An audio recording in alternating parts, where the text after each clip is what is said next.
This, of course, is the Find Your Home in Portugal show, where we do look at helping you find a house here in Portugal.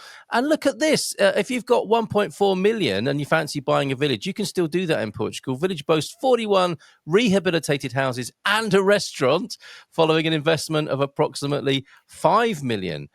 So quite a loss then for the original investor. Historic village of Povoadão, located in Silgueiras, a few kilometres from Viseu, is once again up for sale.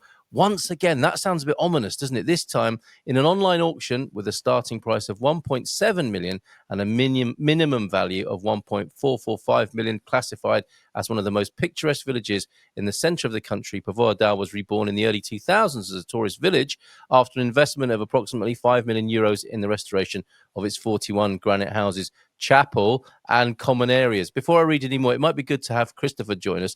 He might remember this the first time round when it was on the market.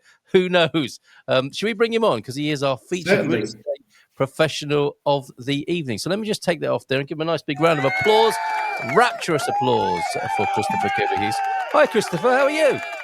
Hello there. Good evening, everyone. How are you all doing this evening? Great to see you. Good to see you this evening. Yeah, thank you for having me on your show. It's a pleasure. It's my first time on your show, so it's a real privilege to be here, as always. And I've obviously spoken to Carl in some other shows, and I'm very looking forward to this. So thank you very much. Thank you for being here. Do you remember this first time round? It's not unusual for a village to be up for sale, is it, here in Portugal? What do you think? What's the background here, given that it's had 5 million invested in it and it's back on the market for 1.4? Yeah, I think, usually the situation with these villages, I mean, they are fantastic villages. There's no doubt about it. And actually, when you guys were talking about this before we went live, it's always something that even interests me. I know of some people and some foreigners that have made investments, some that have actually bought villages and then they restored the villages themselves. And obviously, as you can imagine, turn them into rural, let's say, Airbnb villages, entire villages of Airbnb, let's say. Great idea. And there are some that are nearer to Lisbon. I think probably the issue with this one, in all fairness, is that it is quite isolated where it is, Povoadão. Viseu is notoriously cold in the winter. We have to realize that that's very near to our Serra da Estrela, where it snows. So that's kind of... It's fair to say probably one of the coldest regions in the country. And I would assume that if it's already coming back on for sale, and again, I'm assuming, it's probably got to do with the fact that it is a bit isolated. It's rather cold in the winter. And it's far away from services. Yeah. And I think that that's probably why this is probably a great place as a retreat.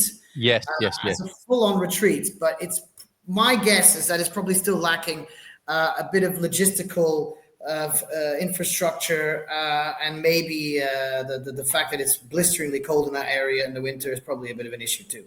Could be. As I recall as well, sorry, Carl, jumped in. Go ahead. As I recall as well, Viseu is one of the few depreciating markets here in Portugal where properties have actually gone down in price. This is last time I checked. Granted, last time I checked, this was about 3 months ago.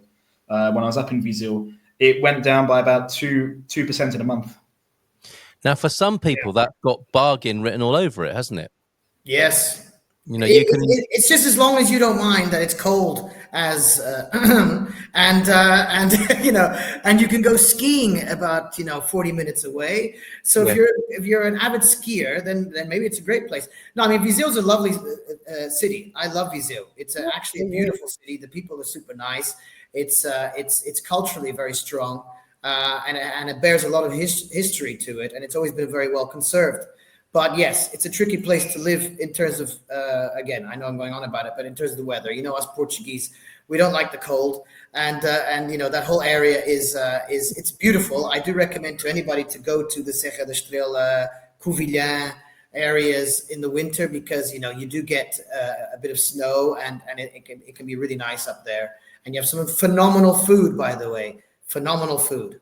It is amazing up there, isn't it? It truly is. So I think best suited to a development for Scandinavian digital nomads. Exactly. Perfect.